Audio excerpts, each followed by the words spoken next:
హనుమాన్ సింధూరం ధరించడానికి ప్రత్యేకమైన కారణం. ఒక చిన్న కథ.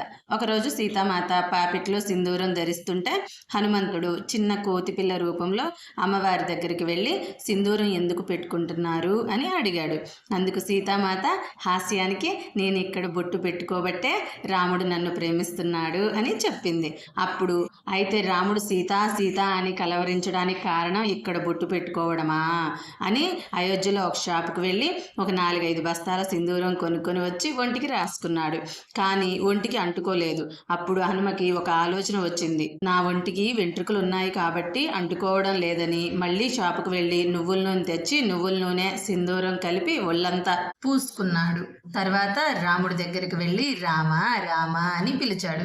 అప్పుడు రాముడు తెల్లబోయి హనుమాన్ని నువ్వేంటి, నీ ఆకారం ఏంటి, ఈ రంగేంటి అని అడిగాడు. అప్పుడు హనుమ అదేంటి రామ అలా అడిగావు, సీతామాత పాపిట్లో గింత బొట్టు పెట్టుకుంటేనే నువ్వు సీతామాతను ప్రేమిస్తున్నావు కదా, నీ ప్రేమ అంతా ఎప్పుడూ నా మీదే ఉండాలని డబ్బాడు నూనె 4 బస్తాల సింధూరం తెచ్చుకొని రాసుకుంటే అలా అంటావే స్వామి అని అడిగాడు. అప్పుడు రాముడు హనుమంతుడి అమాయక భక్తికి ఆనందపడి ఈ రోజు నుంచి హనుమంతుడికి సింధూర ప్రియుడు అని బిరుదిస్తున్నాను అన్నాడు. హనుమంతుడు నా భక్తి ప్రేమ పొందడం కోసం ఇంత కష్టపడ్డాడు కాబట్టి మీరంతా సింధూర ప్రియుడిగా భావించి హనుమంతుడికి సింధూరం పూసి పూజిస్తే వారికి శాశ్వత లక్ష్మీనారాయణ కటాక్షం సంపదలు ప్రసాదిస్తానని వరం ఇచ్చాడు.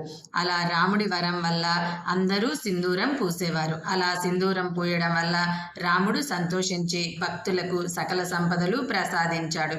సీతమ్మ ఆడిన చిన్న ఆశయాన్ని హనుమ నిజం చేస్తే రాముడు సత్యం చేశాడు. ఈ కథ నిజమైన భక్తికి ప్రేమకి నిదర్శనం.